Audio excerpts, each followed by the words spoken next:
Hey Roy, how are you doing? Good. Oh, great. Yeah, I've been pretty busy kind of trying to get a little more information on the dreams of Ian's. Kind of did a longer one on his, but how's everything going down in Miami or Florida? Oh yeah, it's still hot down here. We hadn't had our first cool weather, but uh, Oh, really? it's good down here. We're doing good. Yeah, we're uh, we're having a little bit of Indian summer. It got down pretty cold and now it's like in the 70s up here. But you know, I was looking up something too. You know, I've been listening to the Red Book again and or reading the Red Book, and there was a thing in there that I wanted to get.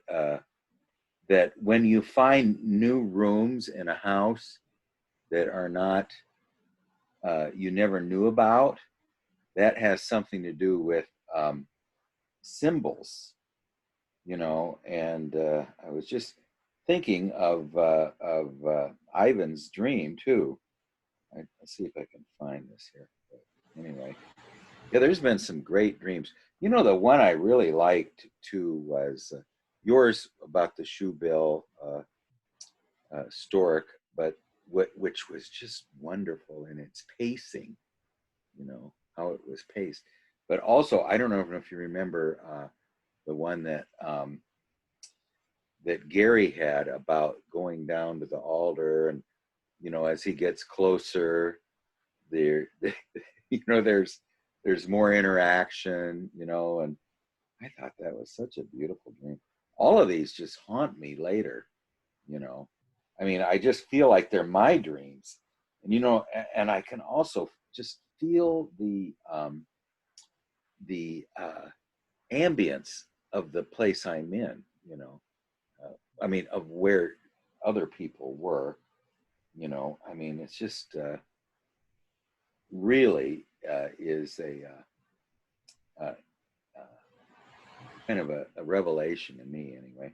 I'm going to see if I can find this. Do you have a dream tonight, or I could do one. I yeah, had a dream a couple of days ago that sort of reminded me of the shoe bill store. I'm yeah? still working Well, on that dream. I haven't gotten uh, haven't gotten it been all. able to figure out. I think that the shoe bill store was trying to get me to see something, tell me Well, something, to see something. I hadn't quite figured that out. So I had this other dream where another creature that reminded me of the shoebill stork wanted to show me something. I don't know what it is either, but it okay. might be something in common Hmm. between the two. Yeah. Well, why don't you now? The one thing I liked about it was the plowed fields, which you've had a couple dreams almost about those, and then also the constant tending of plants. You know. Yeah, I Uh, do that anyway, and I yeah. live next to a plowed field. So, and it's Yeah. the reason that I'm here is a plowed field. I had it kept dreaming of plowed fields when I was Mhm. living in the Keys, and it wasn't working out for me in the Keys. I had to move, and I kept having these dreams, and I came up here, and it was about the end of the day. We didn't find anything that worked out for us to move up here, and then all of a sudden there was this house next to a big cloud field. Had a sign out there, uh, for sale by owner. Adelaide called the guy who was out there in the car in the street. He answered it. He was from Persia. He looked like a big genie from Iran, Yeah. and Mhm. and and, and that was it. I mean, it was unbelievable. It was like Adelaide's walking around in the house. Man, she doesn't like anything, and she was just mesmerized. And Mhm. and that was it, man. We put a down payment on it. We told That the guy that is we that where would. you live now? Yeah, That's it's where I live. And it's a plowed field dream.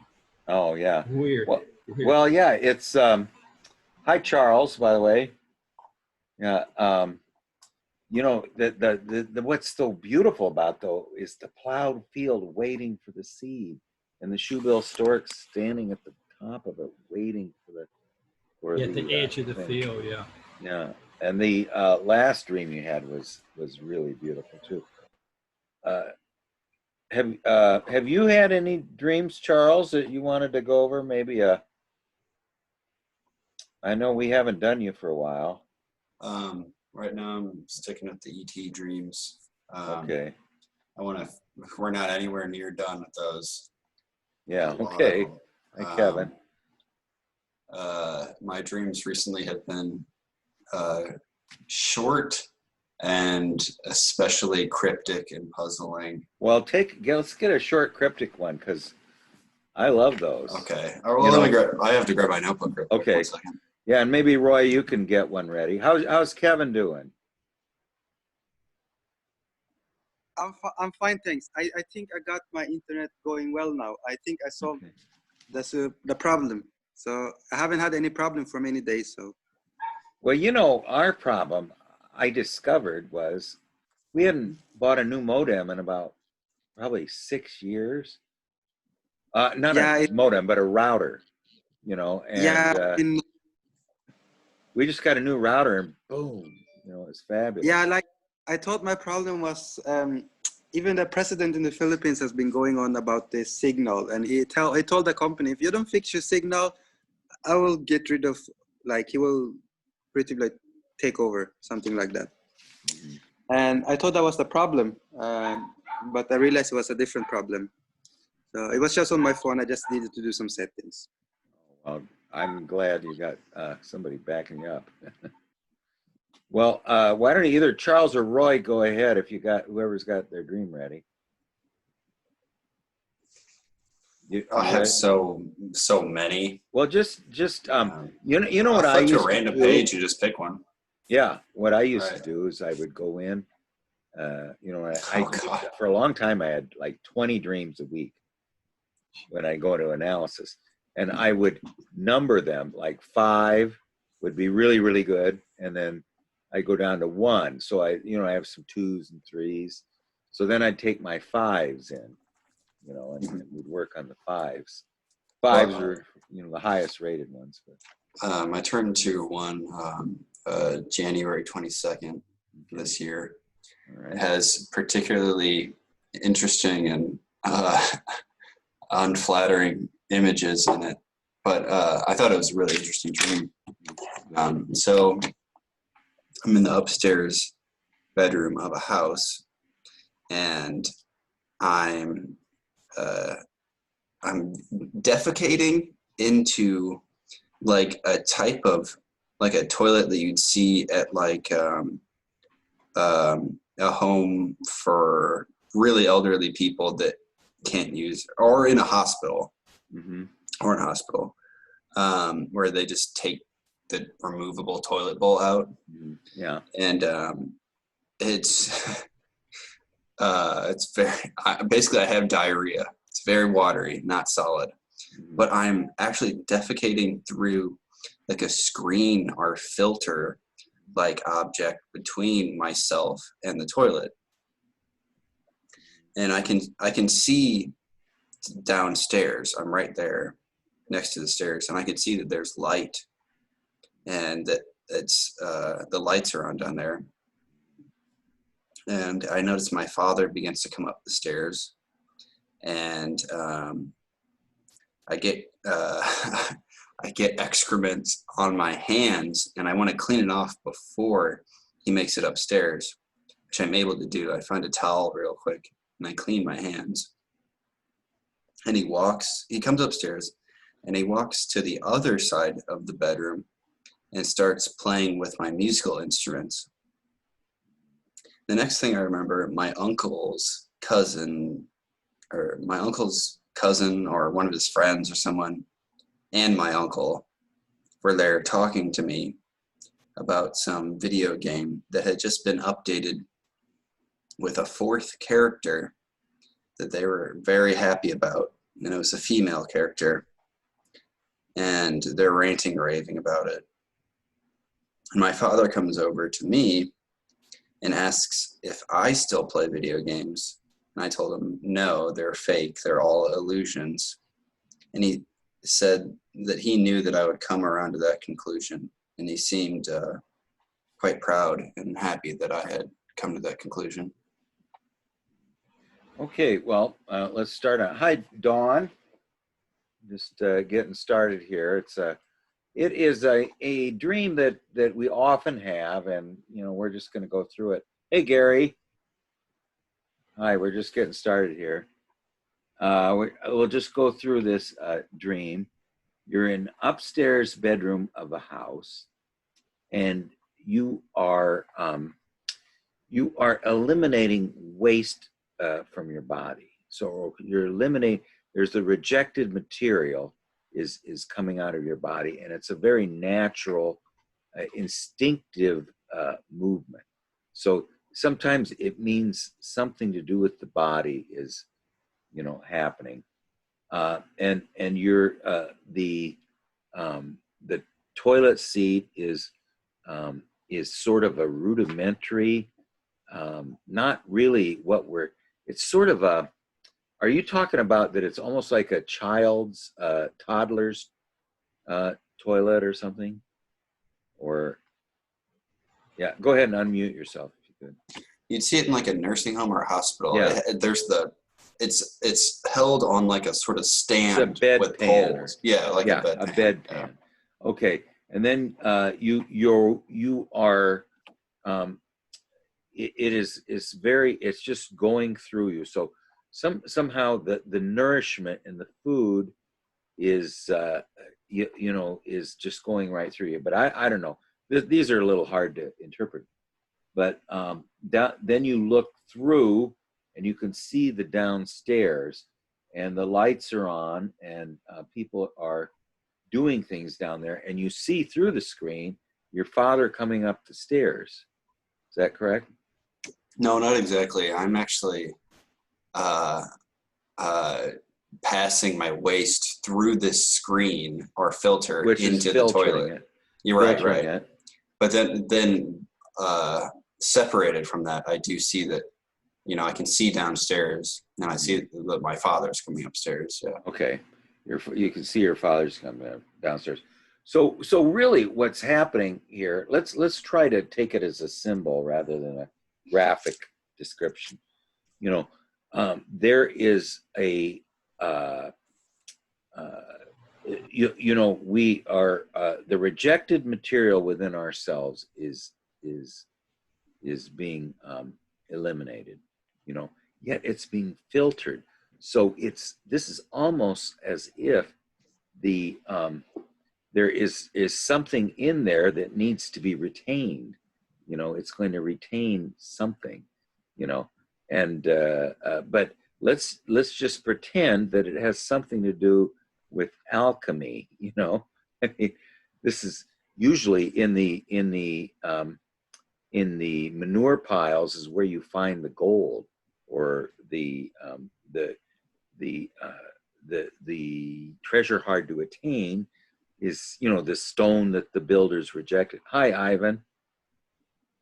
And so anyway, let's just say that could be that the rejected material is being filtered. I think is the important thing, is that the rejected material within us which is that we are getting rid of, is being filtered. And if it's being filtered, it's retaining something and letting what's not important drain through. Okay. Then you can see the lights are on downstairs. Your father comes up. You are trying to purify yourself. You're trying to cleanse yourself quickly before your father comes upstairs. So the again, we're gonna use the symbols here. It is not the subjective father, it's the objective father. So the logos, or the sort of the great consciousness is coming upstairs, and we have to purify ourselves before he leaves, because we've been doing something here that is very far from logos. What we've been doing is something that is very bodily oriented. which is very much separated from the spiritual logos, which is, you know, in Christianity is as separated from the body as it possibly could be, you know. So anyway, this father comes up. He's not really if he's representing logos, and so then he walks to the other side of the room and starts playing with the musical instruments. So, you know, he's kind of playing Socrates, you know, his daemon told him to start playing musical instruments, but it's kind of a lyrical thing to do, you know, something that is more soulful. So the father is kind of doing something a little bit soulful here. I'm probably getting a little off track here, but I'm just struggling here, trying to get through it. Then your uncles come up. Now, are your uncles your father's brothers? It's on my mother's side. I almost never have dreams about my father's side of the family. Okay. So anyway, the uncles, that's what I was thinking. Usually, when you ever dream about an uncle, it's always the mother's brother, you know? Yeah, I don't know. That's been my experience.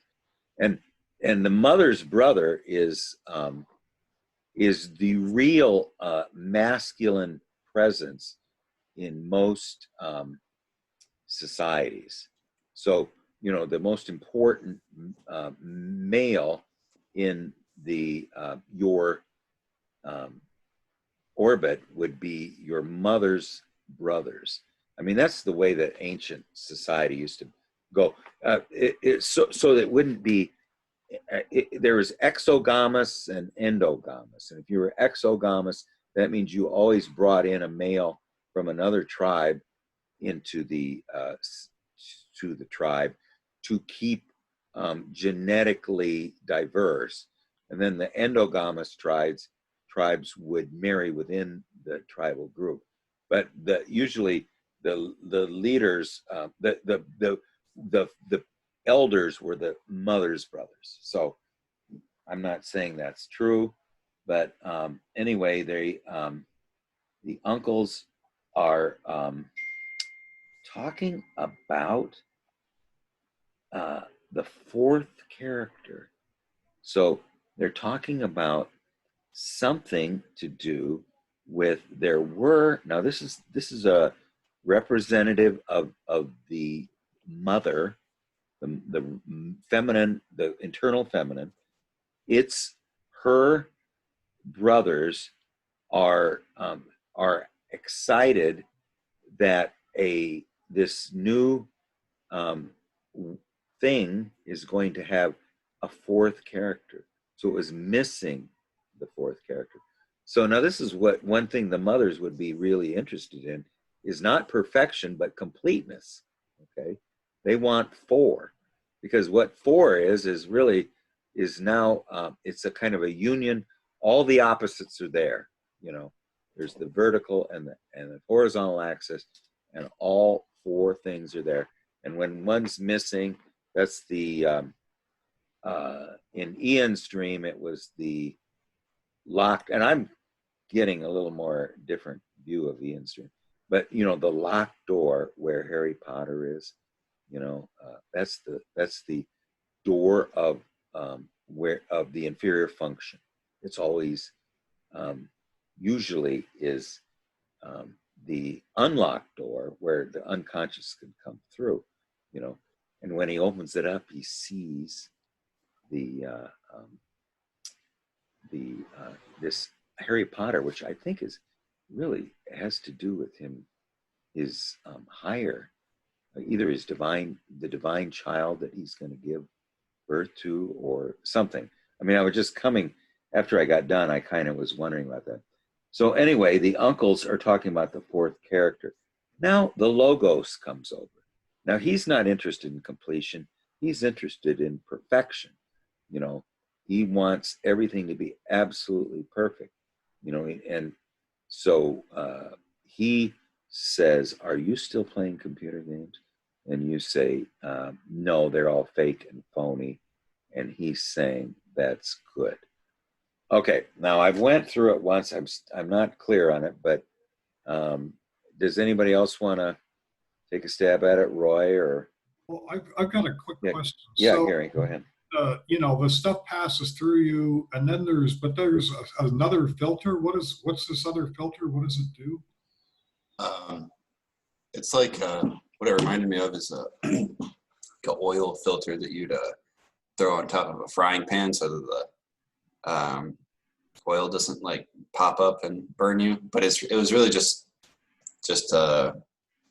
like a filter, like a strainer, like with the metal mesh kind of strainer that I'm defecating through into this bedpan toilet. Because okay, you know, like, and so I'm going to throw something out there, but what's so far, you know, to me, it's really incomplete. So, you know, take my interpretation with a grain of salt. But okay, so the body is really of the earth, and so to me, this is saying something about the earthly aspect. And then, you know, the food is like, this is like nourishment for the body, but the body is ignoring the nourishment that it's being offered, and it's just passing through. And then, you know, this other filter says that it's like, well, okay, we're going to retain something, but it's kind of outside of the body, you know, not within the earth aspect, and it's only retaining the very coarsest aspects. So there's something that's being missed, you know, there's something offered but missed. And then, you know, the Father, you know, the logos aspect, that's like, you know, it's almost like a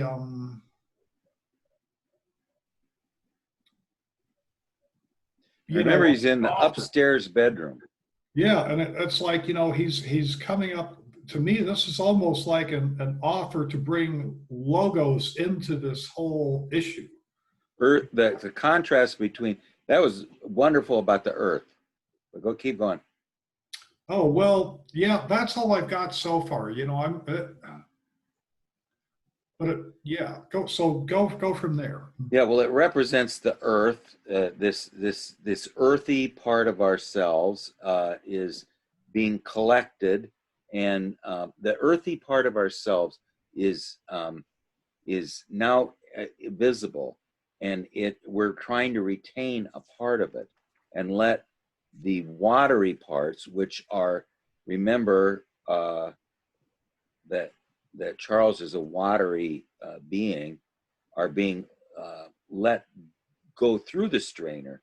So the strainer is trying to coagulate, you know, bring earth. Remember, what often happens in Charles' dreams is he's looking for islands, he's looking for land.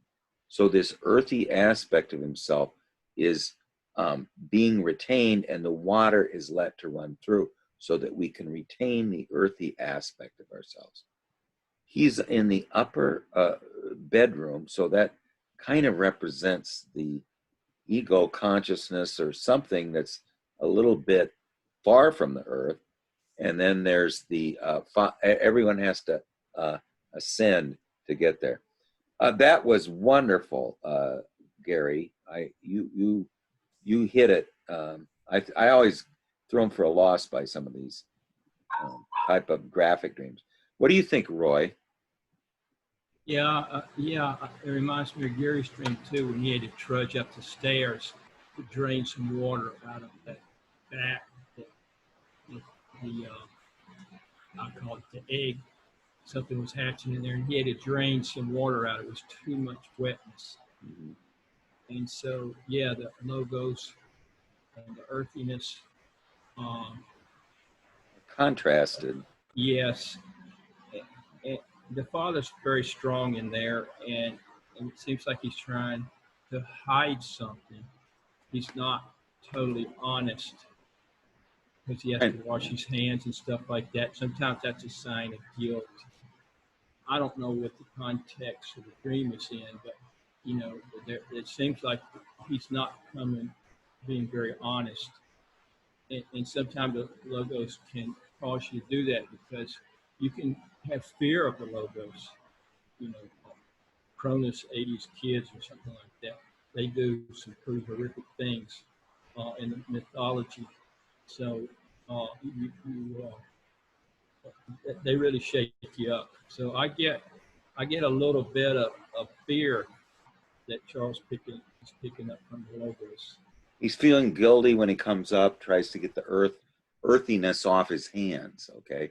Could So I mention a couple and things? you feel, yeah, what? Oh, I just wanted to mention a couple of things before they slipped out of my mind. Yeah. And I don't mean to interrupt, but so I thought Roy's point was it really rang a bell to me because in Edinger's Anatomy of the Psyche, he says that if a parental archetype is not concretized and you have a living relationship with it, it stays as a boundless primordial force that threatens to inundate the ego. And I had almost no relationship with my father because parents were divorced when I was 5. He died when I was 14.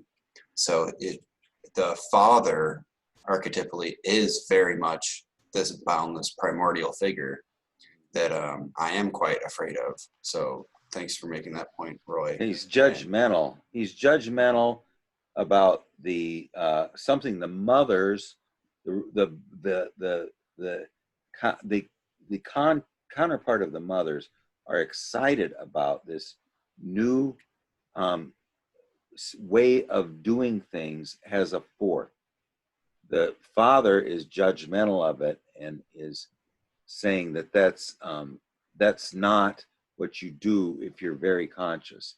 But what's important in this dream, I think, is that we're in the upstairs bedroom, that we're dealing with earthiness, that that we're trying to retain the earthiness and let the water run off, that the father comes upstairs, we feel guilty, the mother's brothers are there, more sympathetic towards us, and they are excited for us that there's going to be now a fourth character involved in a relationship that we've been having, you know. And then the father comes in and issues a judgmental statement, and you are I don't really know what the meaning of that.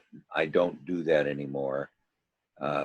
Just after the mother's brothers were excited that it was a positive development. What do you think, Kevin? Yeah, I am very focused on the house. The very fact it's like an old center or a hospital. There's like a mixture of feeling of, so this is a place of, I would say, or the way I would think about it, you know, what part of me, in which part of me is this taking place? And it would probably be somewhat of, you know, a place of dependence, or one needs help. So it's a place of being in a mother realm where nutrition and health is taking place. And in there you are high up. This gives me alluring to also somewhat of the very subtle witch archetype. Is a very subtle one because you have the father principle. And what people don't know often as the witch, even though often is a negative thing, is also a positive thing in that, you know, whoever the witch takes care of always turns out beautifully. You know, in the fairy tales, the witch puts one in the tower, but, you know, she'll turn out very beautiful by the end of it, even though she escapes. And in this tower, what sort of helps this escape is often somewhat of a, you can say, a masculine principle. But either way, in this place of somewhat nutrition and dependence, you are having a psychological release, but it's being filtered. And do you have any association to this filtering mechanism?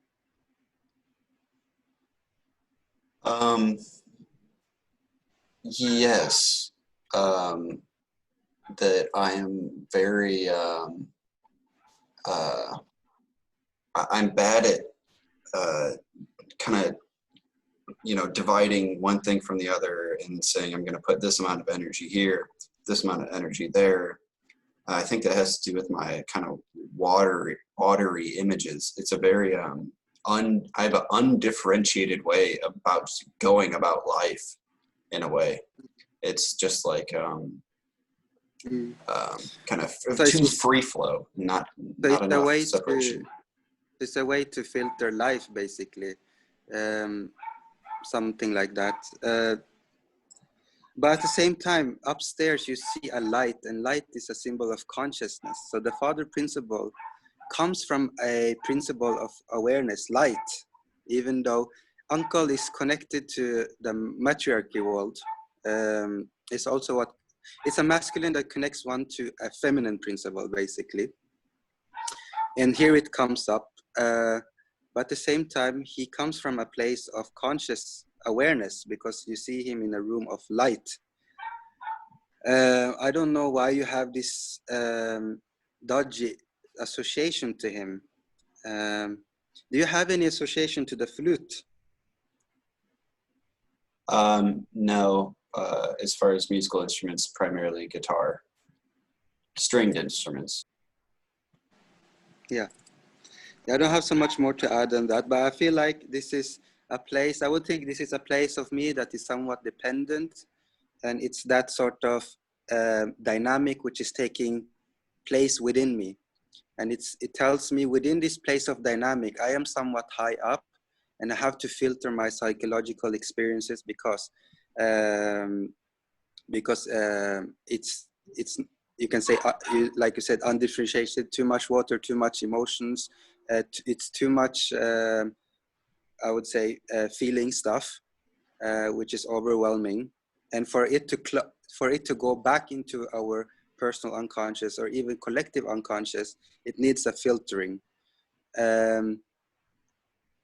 Yeah, and perhaps the last thing is that the updated of character. I think this is a updating of a personal set of character within you, which is so far from consciousness. It's just so much, the very fact is taking place within a video game or something like that. It just shows there is not, it's not really a connection, a direct connection there, but there is a triggering here. There's a triggering of a masculine, and within the motherly, you can say, I call it complex just to simplify, just to objectify. Within this motherly realm, there is a triggering of a masculine principle. There's a triggering of a game which is far away from consciousness, which is happening an update. There's also a filtering, and there's also a musical instrument. I don't know what to make out of it, but those objects or energy points, I think, yeah, spending time with this and see where that all of it comes up in your life at the same time, more or less. It's very good.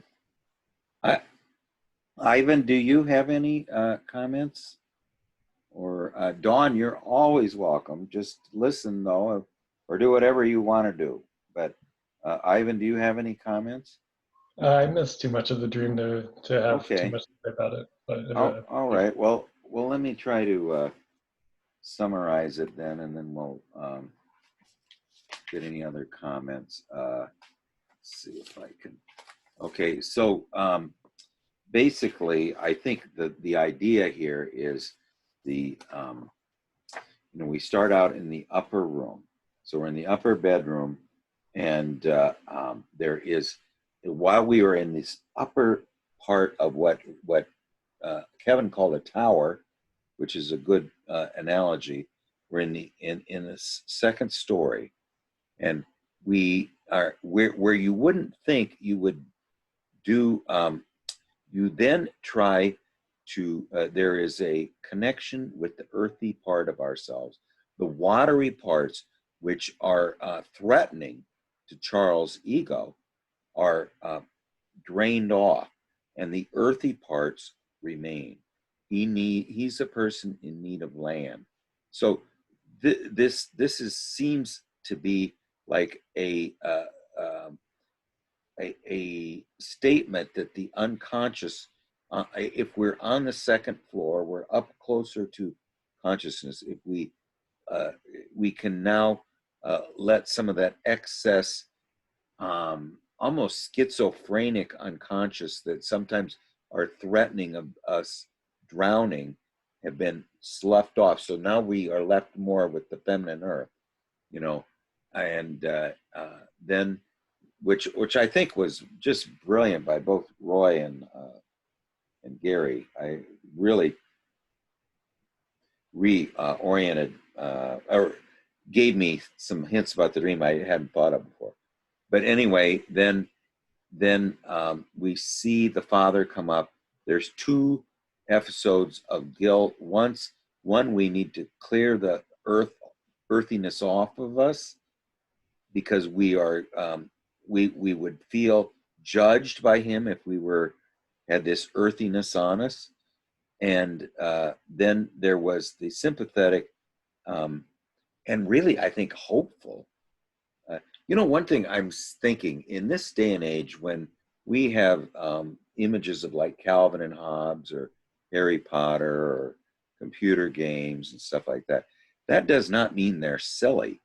That means, I think, that the unconscious is, which is far from the ego world, is trying to take anything it can from our experiential life and to make it into a symbol. So it's, as they said of the Sybil, it's not to be laughed at, you know.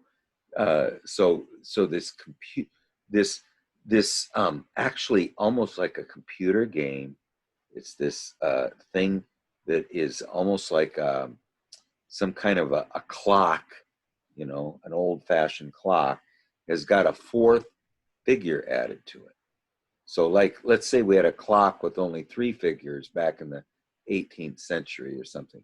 It's adding a 4th figure added is very symbolic, you know, and it's being announced by the masculine consorts of the eternal feminine are telling us this, and they would be one who would tell us this, you know, the son of the mother. Jung was called the son of the mothers, and you know, Freud was the son of the fathers, you know, and anyway, so there's this exciting development, this exciting update that there's 4, but then the logos denigrates it and also is judging us, and yet we seem to not get it yet. I mean, we're still, there's an aspect of here, if something has 4, it now has a symbolic significance, and if we're going to ignore it now, I think the dream is saying that you know, I think the dream announcing that there's 4 things in here means that it possesses wholeness, you know.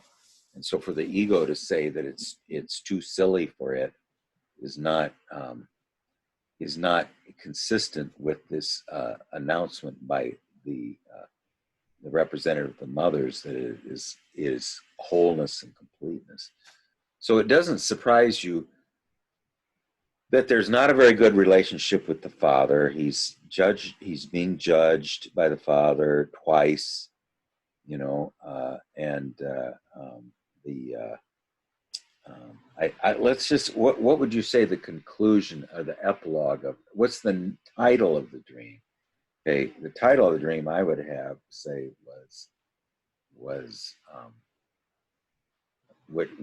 have to say something about, well, I wouldn't say the title, but let's just say the table of contents is, you know, Earth is retained in the upper realms, and you know, there's the relationship with the father is not good, but the mothers, representative the mothers, are giving us a chance at wholeness. What do you think, Roy? I mean, I'm stumbling around here. Well, the solid that was contained in the screen, I don't look at it as Earth because I associate that with the feminine. Yeah. I look at it as drying in the logos. Mhm. The logos is being retained. And that relates to the father. And so he's sort of in the realm of the mothers, the mother and the mother's brothers, and video games is kind of like the realm of the mothers. But the logos is trying to come in to bring in consciousness. The logos is important. I didn't know about his father.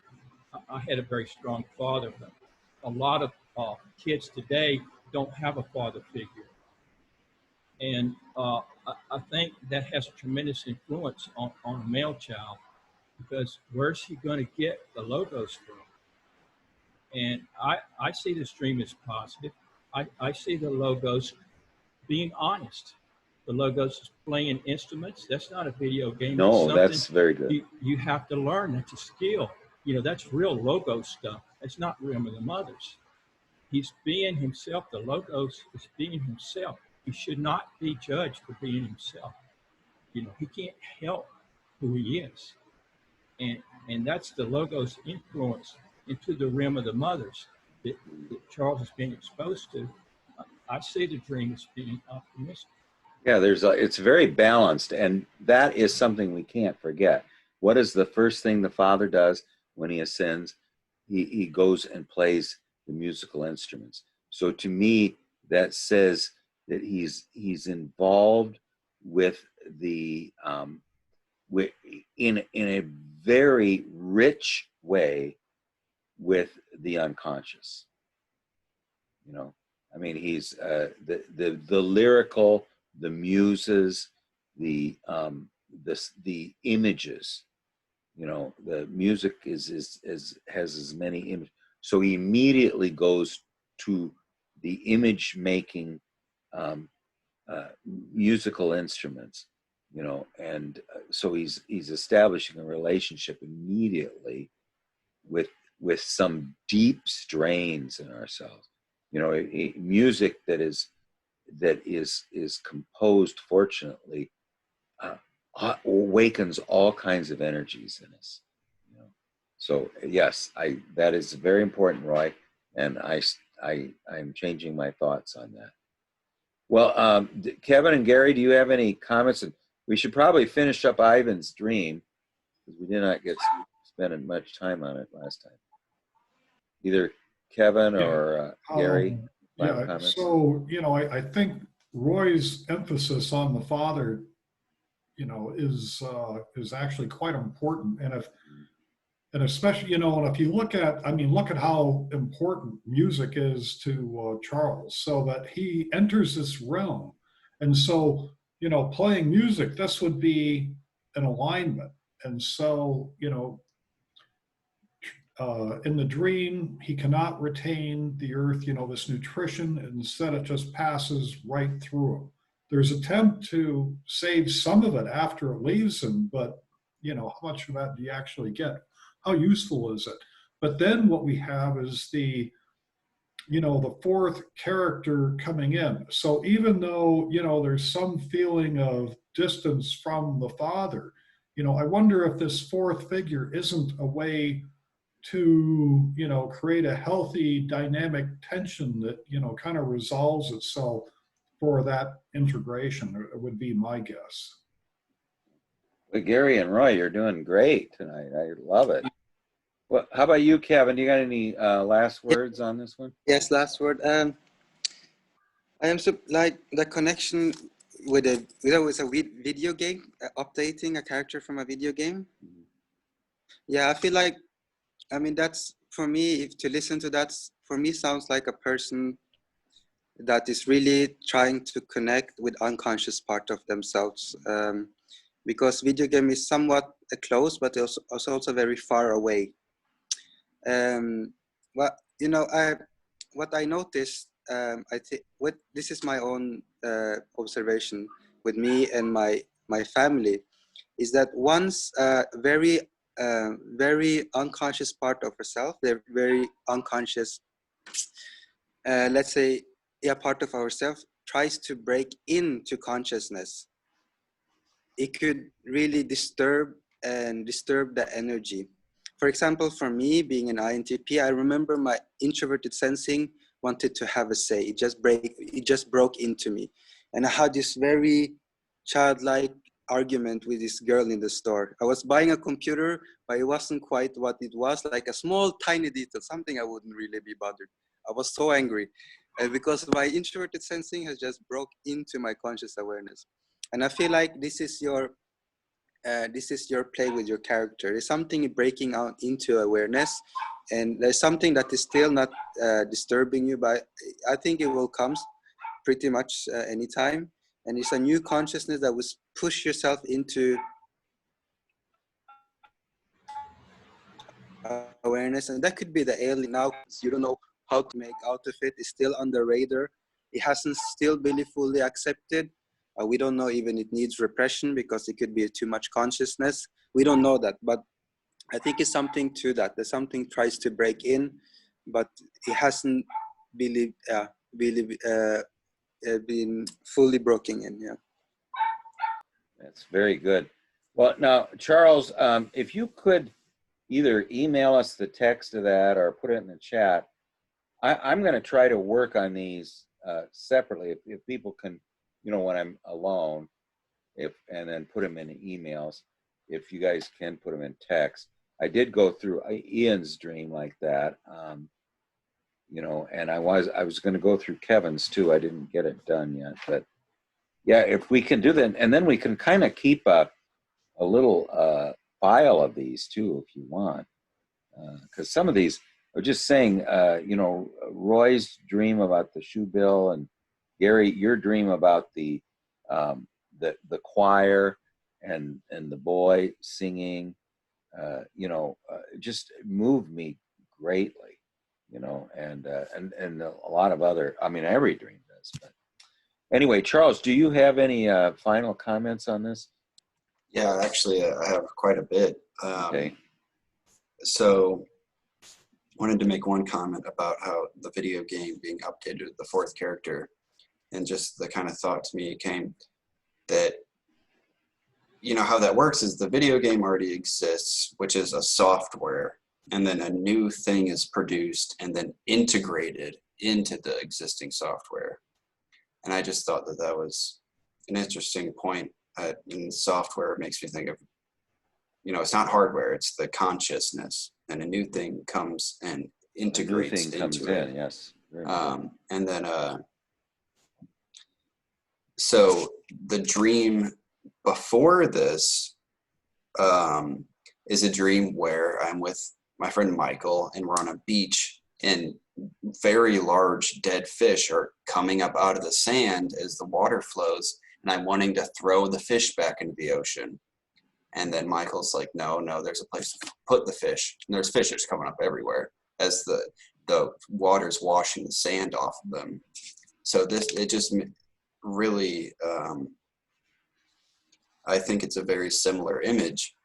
And then the dream after this is the one where I'm in the house and find the red book.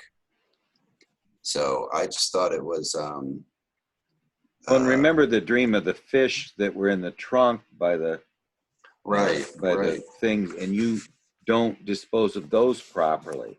Mm-hmm. So I mean, there's an idea of that you're trying to dispose of something, you know, in lot of dreams. When Kevin shared his dream about catching a fish, I thought that was really interesting, because just a couple nights before that, I had a dream where I caught a fish and had my father help me. And the fish's scales were made out of grass, which was really interesting image.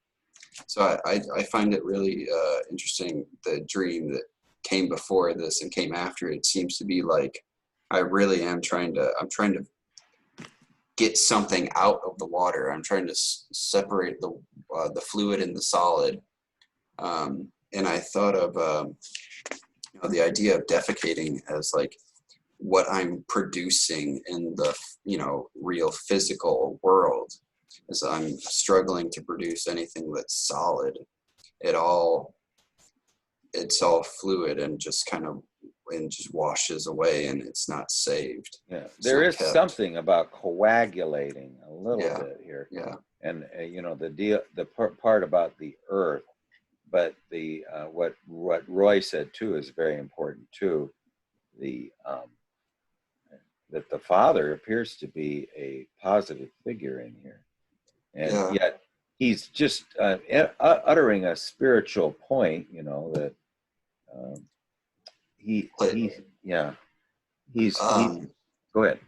oh, I was just gonna say, and on that note, I have had a different dream where I'm in a classroom with children, and I pick up a book off the shelf called King David's Encounter with God, and I open it on the table with them, and it turns into a video screen. Video games start playing, and a voice says, "Don't play video games. They just make a situation that becomes more and more and more chaotic, and they um, decrease your chance of winning." So that was another idea of like, you know, a strike against video games that also appeared in one of my dreams. So this, I don't know. I'm glad that I just randomly flipped to this dream because there are so many connections to it. Yeah, there is a kind of a yeah. I'm not sure about the video games. I hate to go ahead, Kevin. Yeah, I can just make a quick comment. That's the thing, Charles. The conscious. We have 8 different cognitive lenses, and the first 4 is sort of what is very close to our light, basically. You know, you call it egosyntonic. But beneath that, you have all the opposites positioned within your psyche. So if you are, for example, I'm an INTP. My shadow, my ego dystonic is ENTJ. And I feel like that's your relationship to your video game. You are relating to your shadow. That's what I'm saying. A person that has that dream is a person that really tries to be conscious aware, because the very fact that he's interacting with the shadow, it's like interacting with your thoughts you don't really want to have. Because shadow, it can be brutal thoughts, brutal emotion, it can be all of this. So you're interacting with that part of yourself. And obviously, the shadow can disturb the individuation process. You know, for example, the cynics can destroy the anima, for example, and so on. But in your dream, you are interacting with this, and there is a new 4th character, meaning your interaction with yourself within this thought and emotion, which is quite in the shadow aspect, has made an upgrade. And so meaning it has, you know, the upgrade, I don't know what your association to that upgrade, but that would tell something about your relationship to that very shadowy part of yourself. And so I notice people that tries to be very conscious of their shadow, they have to live in conflict. That's what Jung says. Not everyone can live in conflict. Most people don't live in conflict, but they're also very unconscious. In order to integrate your shadow, it means you will start to have a wrestle with yourself. You have to wrestle with the devil, basically. And I think that's a good version in your dream of that. Yeah, well, that is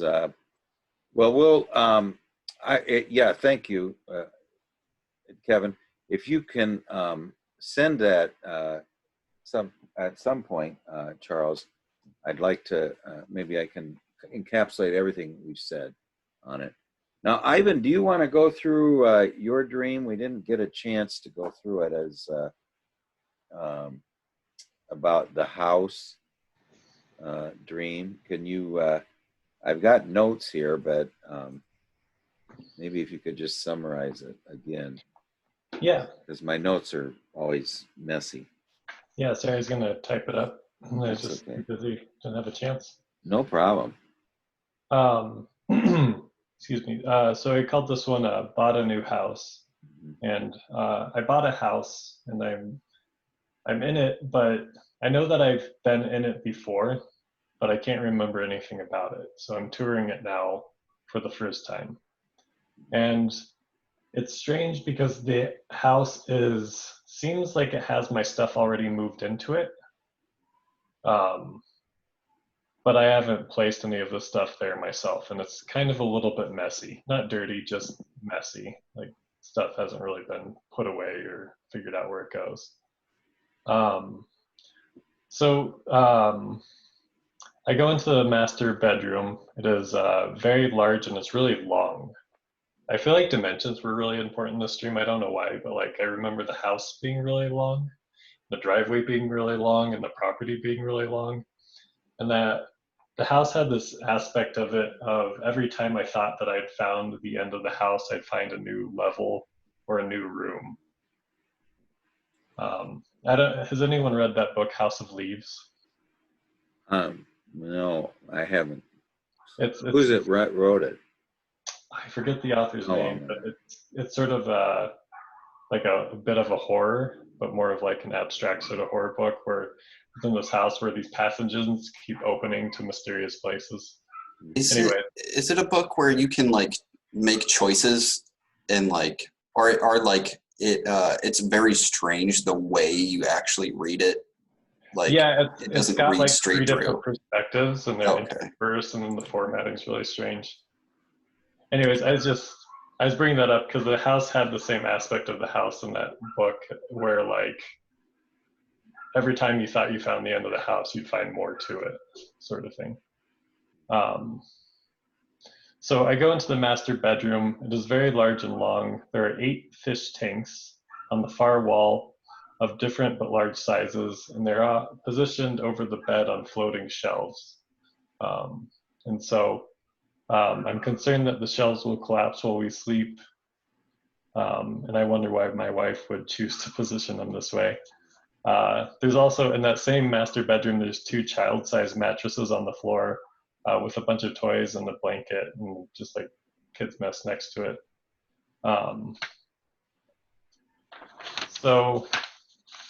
I enter a hallway to view the other 2 bedrooms on the main floor. In the first one I enter, there are 2 young children who are not my own, sleeping, and my entrance wakes them up and I'm feeling embarrassed, and so I quickly exit to outside, and I see that there's 2 people I recognize but I don't really know. And so the kids were like my neighbors across the street. I don't really know them, but it's their kids. And the husband, he's kind of masculine looking guy, is talking to the wife, and they're arguing about why they didn't get the master bedroom in this house. And I realize that they're actually my roommates now, even though I don't know them, and they've moved into this house too. So I'm feeling a bit alarmed at this point in my dream that I'm now living with practically strangers.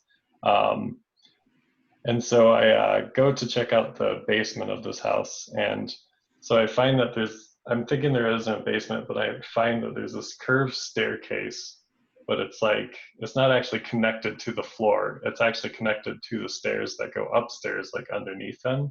It's like a hook. And you have to climb down, unhook the stairs, and then put them into place in order to go down to the basement. And when I get into the basement, there's a realtor there talking to another couple, and this couple is deciding if they want to buy the house or not, even though I've already closed on it and moved into it. But they don't seem too interested in the house anyways. They're kind of putting in a backup offer. And so then I notice there's another staircase, but this one's concrete and it goes into a sub basement. And there's like a gym there, and it's just kind of a concrete basement. And then I find some stairs that go back outside from here, back up to the main level, or to the outside ground level. And so let's see. So I noticed my friend Kenny and his cousin Brandon at the far corner of the property. So I walk all the way down the driveway, and they're looking at a tree, and facing towards us, the entire bark of the tree has been stripped off of it, but just on the one side. And Brandon says that it's because from this angle, the direct sun is hitting it.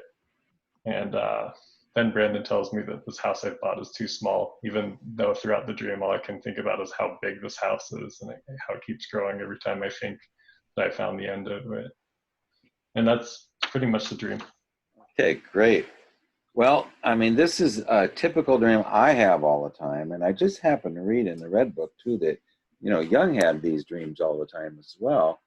And he said that when we find new rooms in our house, you know, we're finding different aspects of the psyche we were unaware of, and it often had to do with a symbol creation when we found those new rooms. So we're finding these new rooms. There's new energy. There's an aspect of our unfamiliarity with this area.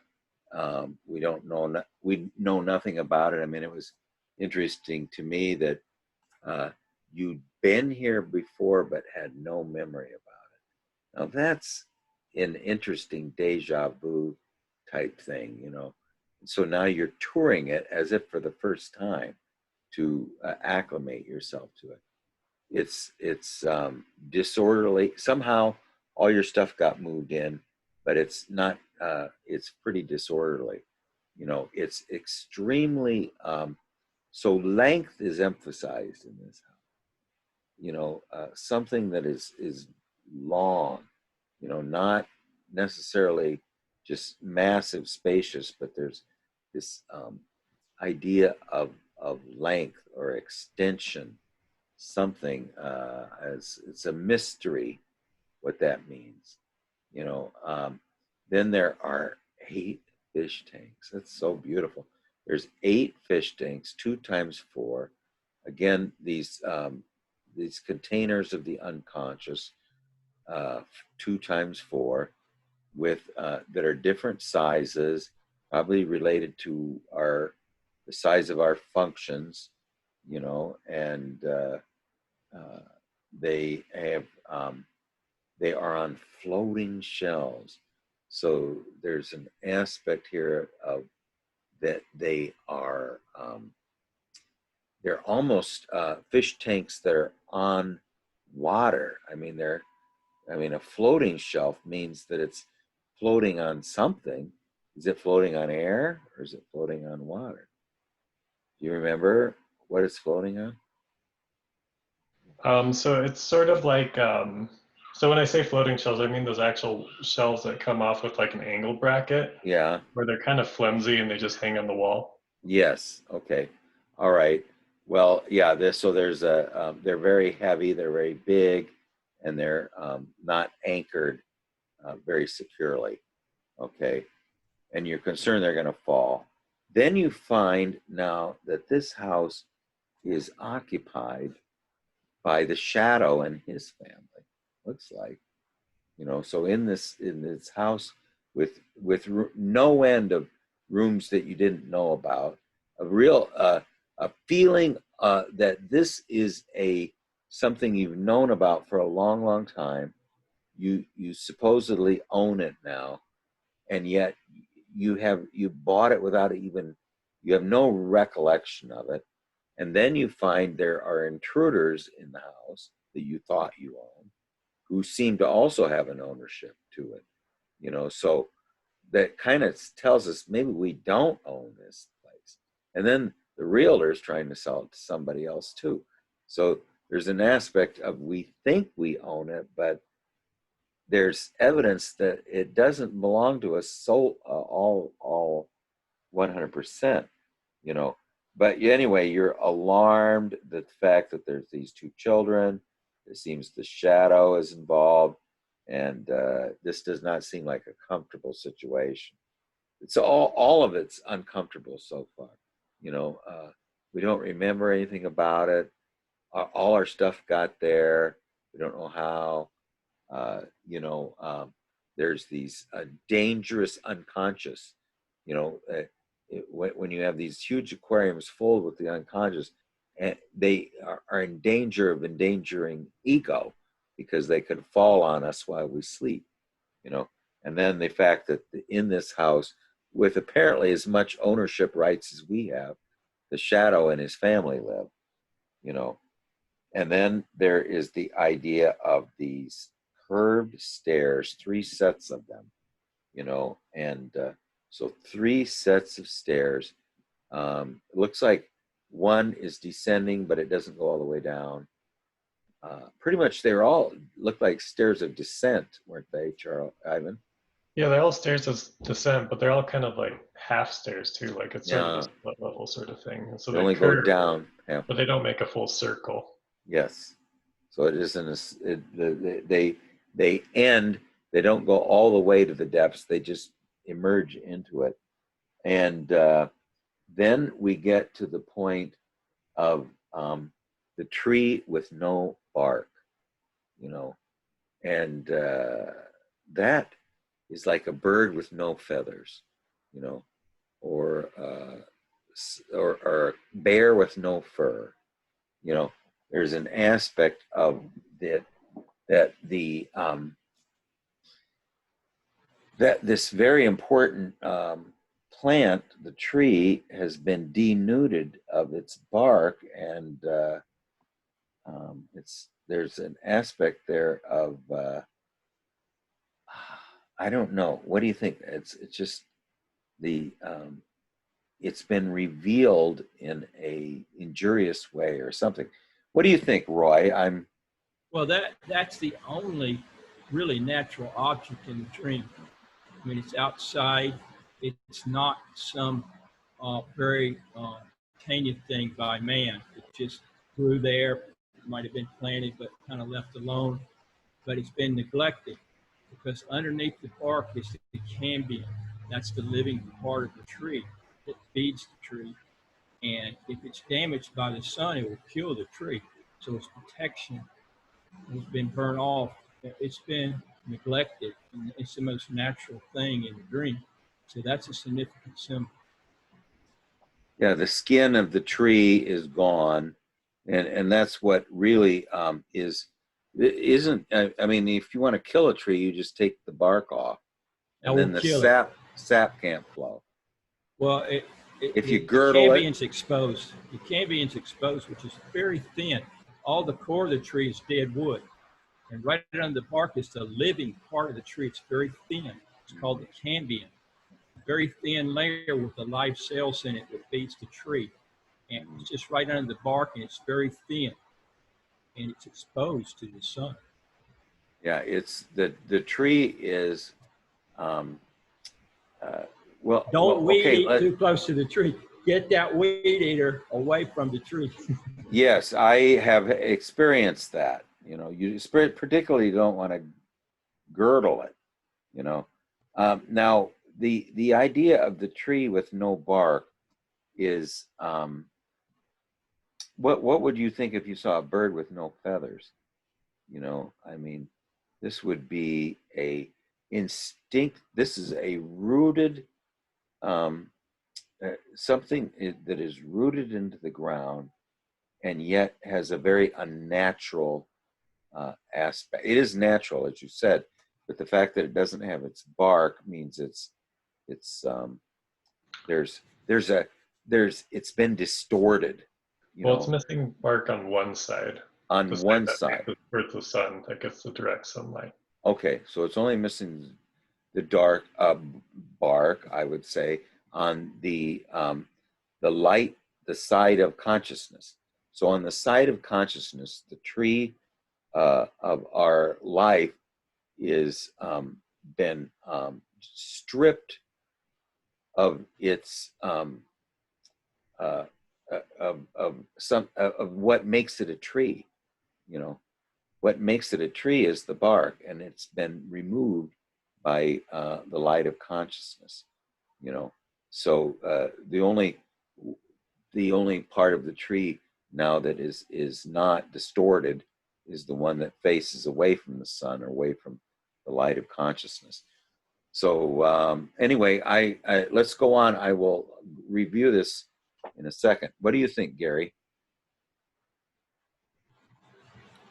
Well, to me, you know, the house, since the house is sort of the psyche, and there's now, you know, strange people in it. That's like, you know, becoming aware of like the other characters in your psyche, and not all of them are necessarily welcome, because, you know, some of them are shadow characters. But then, you know, the fish tanks, they have the threat of spilling the unconscious over you while you sleep. Yes. and and then, you know, and like the unconscious is beginning to open, you know, these weird stairways. So it's not really easily accessible yet, but there's things that can swing into position to enable you to delve down not only into the first layer but to deeper layers. And to me, the tree being denuded on the one side is that, you know, I mean, you know, when I think of a tree, it's kind of like the tree of life, and it's the, you know, it's part of our natural growth aspect. And so what this says to me is that, okay, these things are opening up, but you haven't figured out a process for it yet. And it's all quite uncomfortable, and it all feels risky, and the tree would indicate it actually is risky. I mean, that's my initial pass. There'll be no more growth in that side of the tree. Don't you agree, Roy, that that tree is going to stop growing on the? Well, It's good. that's Yeah. interesting about an extreme. Now, on the dark side of the tree, it's fine. The armor is still there protecting the candy. But on the other side of the tree, where the logos, the sun, is overexposing it, it has lost its protection. So it's like one-sided. And we know that Ivan said something about in his real life he's very orderly. But we notice in his dreams he's not orderly at all. There's a lot of chaos, his alter ego, and people, characters that he meets in his dream. It's like a nice contrast between order and disorder in this dream. Yeah, and the light of consciousness is really a killing thing here. You know, it has an aspect where it is obliterating the connections with the rooted world or the chthonic world, or the, you know, the realm of the eros and feminine. It is so harsh and bright that it just has on this side of that rooted feminine is just obliterated it. What do you think, Charles? Yeah, I think the image of the tree is just really profound, honestly. And I think it'd be interesting to look at it and, you know, as like your personal mythic tree, and try to look at it as a problem that way. But then like also look at the tree as if it was like Yggdrasil, like the world tree. Mm-hmm. You know, what would be wrong with the world tree, or the world, if the world tree was like this? You know, what would that mean collectively? And that whole the whole image with the tree, it's like you could write a fairy tale just around that tree. It's really when Ivan first told the dream, I could tell that to me it was such a special image. It was so fairy tale-esque and so mythological. I don't really know. No answers are jumping to mind, but I can tell that it's so valuable. So Ivan, with the fish tanks, they're like, you said they're like placed near or above your bed on like really rickety shelves or something? Yeah. Yeah. Okay. Yeah. Yeah. Yeah, that's a really interesting image too. Pretty self-explanatory, but I just wanted to clear that up. Yeah, I guess that's kind of contrast to me, to where I'm like, I don't know, I'm like in a fish tank basically. And I think the part where at the very end when your friend is like, oh, this house is too small, and you're saying, oh, you know, what are you talking about? It's huge, way too big. I think that's an interesting image of like, you've really only begun to realize like the potential growth of consciousness. Like, there's so much to the psyche, and there's just so much to the human soul and mind that that you've really only begun to understand that. And that kind of shadowy conscious figure, he's like, really, I want to say that, you know, a whole universe has to fit inside this house. Because just, I don't know, the idea of the macrocosm and microcosm, your own soul, your own psyche is like a little mini universe.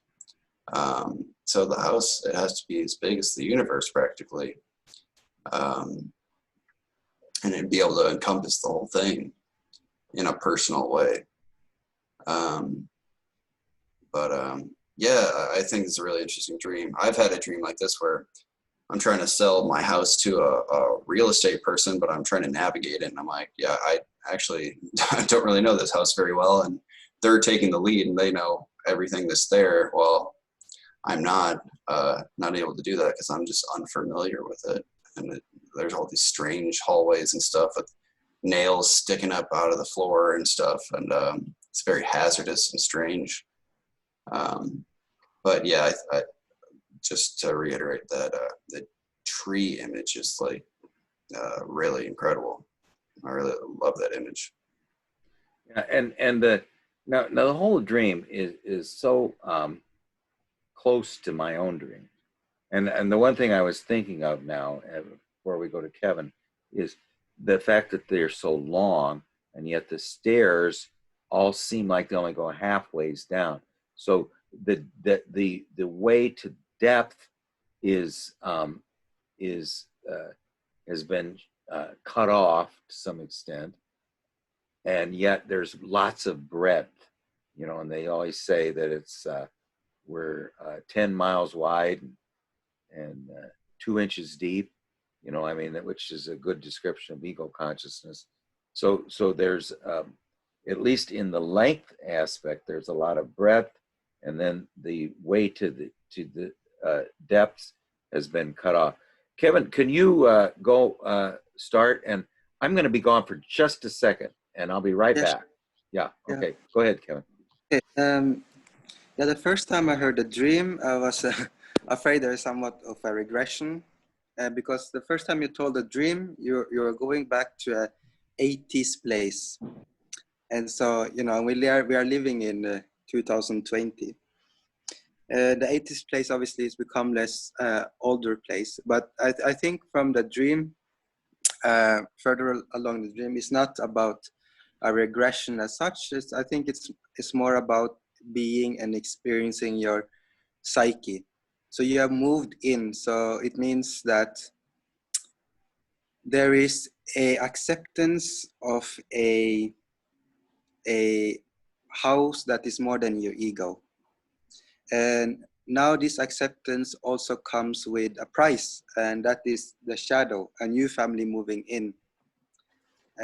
Like I said, you cannot grow, you cannot become bigger if you don't wrestle with the shadow. The shadow is like a friend you don't want to have in your house often, you know, because it's the opposite of you in many ways. I think the shelf and the aquarium is your unconscious impulses within you. It's an unconscious impulses within you, which you have placed above your personal self. So it's a very impulse that is very difficult to become conscious of or aware of. So this fish, obviously, because of its very unconscious nature, it drives your, it's like penguin, you know, penguin, there is a time of the year, they will go into the Antarctica, wherever they go, and they will go and mate. That's not a conscious, it's an unconscious impulse. So you have unconscious impulse above your bed, which you have stored in aquarium. So it's in a safe container. And The thing is that you are afraid if you sleep, it will fall down.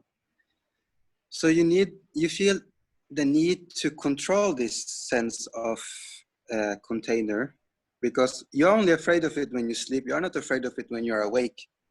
So there is a sense of needing to control this natural impulse there. Kids, yeah, okay, so you alarm about the new family. Like I said, there is a seeing of different new attitudes within yourself, which is a shadow, which is also moved into this new place. The psyche does not only belong of conscious awareness, it belongs of the shadow material. And there needs to be acceptance of that. But then you do the thing which many people won't dare to, and which is going further down and going to different rooms. This is also, I think, a image of a person that is either the psyche is introducing you to new aspect of yourself, which it probably does, or it could be a person that is really conscious or aware of themselves. You know, they are not only living in a one room, so it's multiple rooms. So it's a colorful person, you can say, depending on how the view looks like. But your sensation function seems to be underground. You have a gym underground, and I don't know what your association to dream is. Often more about sensing stuff. It could be a different association as well. But I would assume that the gym is more the sensation stuff. To train yourself to do something is somewhat underground. And the bark of the tree, I mean, the sun is obviously often the symbol of consciousness, but it could also be a symbol of God, of a primitive God. If you look at primitive religion, which their awareness to the self is there, but there is no dynamic in that the God is still somewhat a sun. It's still a inanimate object. So I would assume that perhaps this is about and we can think of it both ways. Let's think of it, for example, as the God image. And they say often in religion, you cannot look at God. If you look at God, you will die. It's too much light. So it's like, I cannot say that this is taking place, but because this is the ending of the dream, it tells within this dynamic, this thing can happen. The lysis, the ending of your dream. The ending of your dream says that if you look at the sun for too long or for too early, because it's, for me, I have association not with a big tree, not like an oak tree. It's more like a thin tree or something like that. Yeah, it's a really thin And tree. so if you look at the sun, yeah, that's what I'm feeling, like what you said. And I got that association because there is some archetype type of aspect. If you look at the sun, if you look at the God too early, if you look at the self too early, you can burn. Like I said, in religion, you cannot look at God. If you look at God, you'll die. Only the angel, even the angel can go to a certain point in many religions. And okay, so but why the tree? Why did the psyche choose the symbol of the tree and the sun to communicate this message? I think it has to do with the book you read, because the book you read, what was the name of the book? The Leaf or something? House of Leaves. The House of Leaves. You are in your own house of leaf. You see, that's your association to this book. You are in your own house of leaf, and how was the ending of this book? Like, what was the beginning, middle, and end? What if it was a movie? Yeah. If it was a movie, what do you? That's complicated. It's really kind of it's a complicated book. That's the thing. That book is actually sort of a metaphor for exploring aspects of yourself, I think, overall, I would say. Yeah. So I would say this dream, to anchor it into your consciousness, to anchor this dream, I would say this dream was about, not so much about everything, it's more about exploring. So the dream is giving you the exploration part of your own psyche. It's a gift. Here is your psyche. This is your association to your book. Let's anchor. Did it have any ending? The book or the dream? The book, did it have any ending? Yeah, it had an ending. What was the ending? Um, they escaped from the house, but not totally unscathed. Mm, yeah, I would. Yeah, I don't want to go more into it, but it's like the tree, you know. It's escaped somewhat, but it cannot move. Half of it is escape, half of it is not. I would work on the book and the dream together. I wouldn't separate them because that's the way you anchor the psyche into your consciousness, and it's also the way you anchor what the self is communicating to you. Because otherwise, the self is universal. You will never anchor it as such, but you know you need some track basically to Yeah. Well, the whole dream has these startling announcements. You know, one is that we bought a house that we think we've been in it before, but we have no memory of it. So we're touring it for the first time. And even though we think we've been in it, we don't have any memory of it. Even that memory we don't have, there's all kinds of surprises and unexpected rooms, and it's incredibly spacious, you know. And then the aspect of this of these 8 fish aquariums, which really represents there's a very strong presence of the unconscious and of wholeness in this house. So it announces the nature of this house. The central theme of the house is the 8 aquariums, which is 2 times 4. That's a very important part. Plus, it seems to be you can keep walking, and where there was a wall, another room will appear. I mean, it's just as far as you can walk in any direction, the house just keeps expanding. There's no end to it. And then the usurpers. There's First of all, it's not really clear who owns the house in the first place. I mean, it's unclear. We think we own it, but now there's usurpers in there who seem to represent the rejected aspect of ourself is also going to be here, you know, which is not a bad idea, but it is annoying, you know, because they're bringing their whole family with them. And not only are they usurpers in this house, we should have gotten the bedroom of the owner, you know. We should be in the master bedroom, not you, you know. So, I mean, every one of those announcements is very startling. I mean, when I hear it, I'm just going, oh, I mean, this is something that is unexpected and a surprise each time, you know. And then there is this the 3 stairways, which each one is sort of a distorted stairway. I mean, it doesn't reach down where as far as it can go. You know, there's some aspect of it that's we don't, and yet the rooms there's lots of breadth, but the way to the depths seems to be have some blockage or something, you know. And then the final aspect is that the desiccating or drying light of consciousness has stopped the growing of what Charles called the tree of Yggdrasil, which as above, so below. You know, it brings the water up from the depths, and then almost replicates a fountain of life.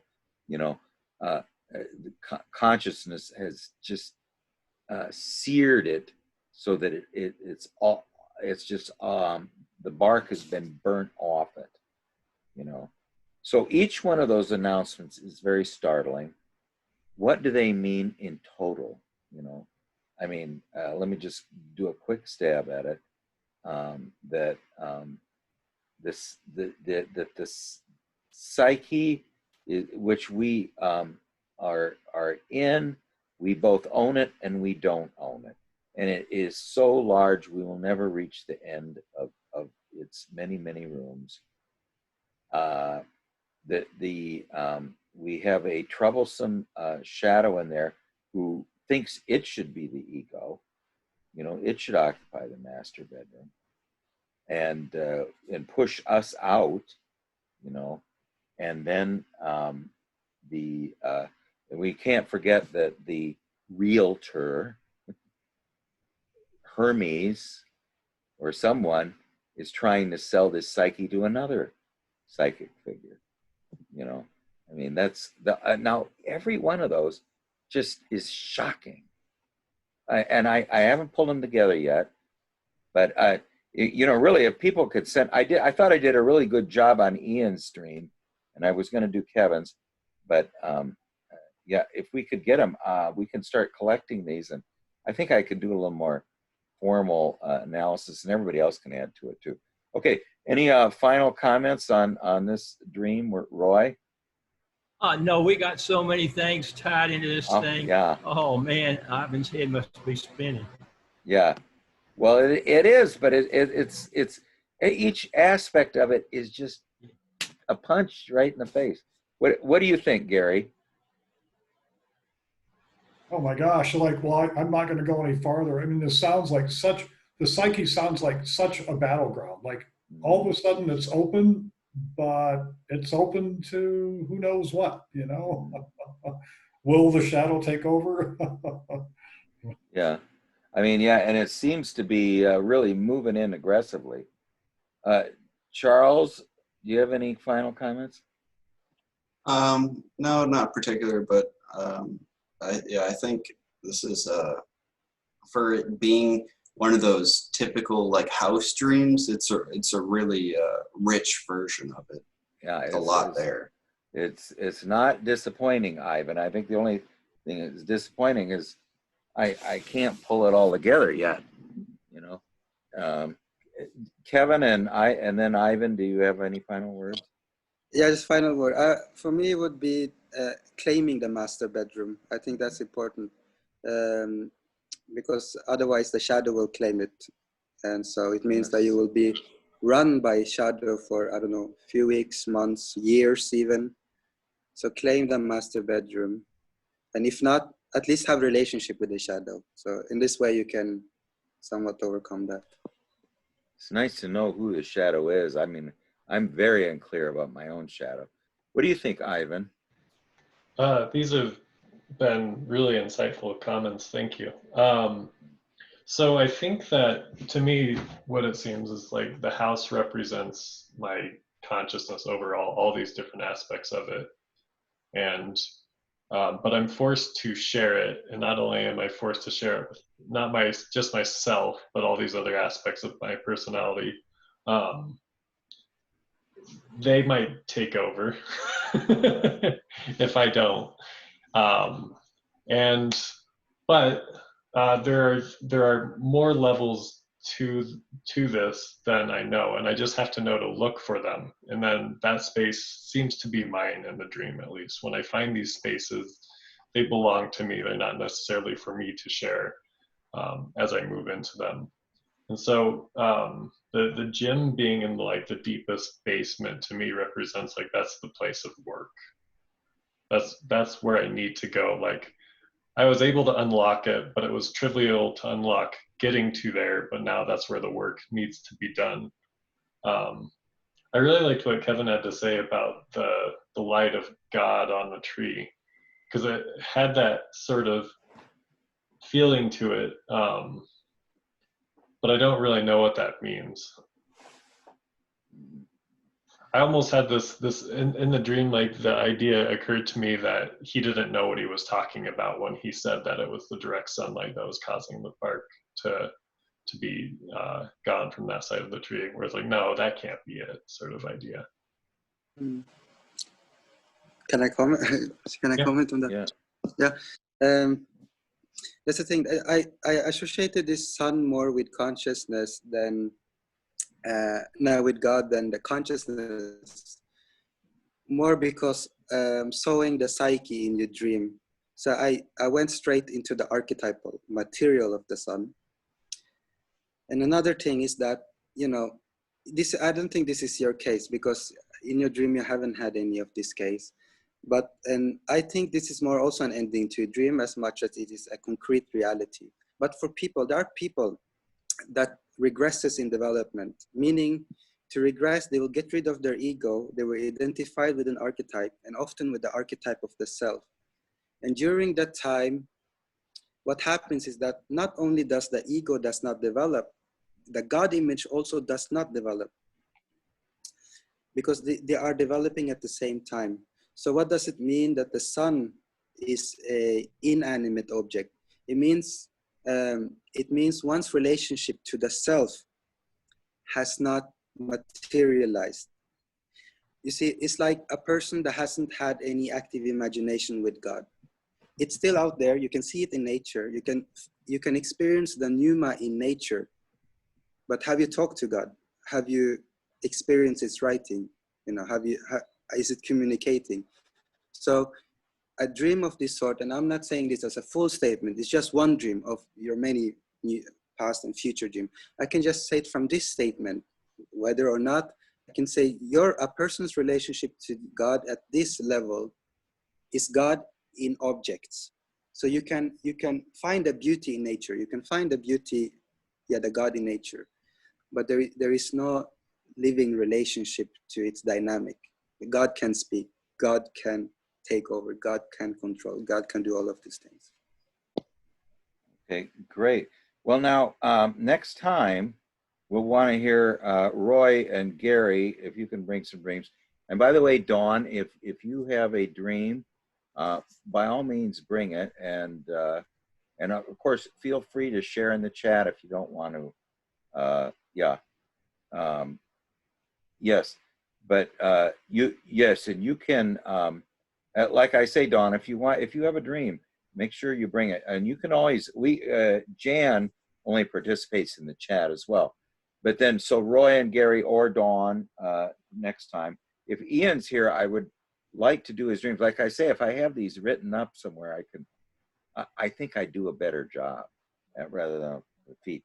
But, you know, as we get a series, I was just reading this thing from the Living Symbol, where this Gerhard Adler tries to pull together everything. He's describing with this patient, he says, we observe an ego that delays, like the station master does, mocks the villain who wanted to take her, cheats the psychological friend, has difficulties in the word association test, won't enter the sacred precinct with their music, you know, has a stillborn child, and depreciates the discovery of the spider. You know, I mean, this is just kind of, you know, if we have enough series, we can say, here's how the unconscious describes our dream ego, you know, and so we can kind of get a picture of ourselves like the unconscious sees us, you know. And I mean, I just thought that was such a wonderful the way he pulled that all together. Okay. Oh, I love that idea. Yeah, it is. If we can just have 7 or 8 dreams and then make 7 or 8 comments about ourselves and say, here's what the dream maker thinks of our ego, you know, and I think it'd be very illustrative or helpful, you know. So anyway, Roy and Gary and Dawn, you're always, we need one from you if you have one. We'll put you at the top of the list. So anyway, we'll see everybody next Monday then. So thanks a lot. I love these. So we'll see you then. Okay, bye-bye.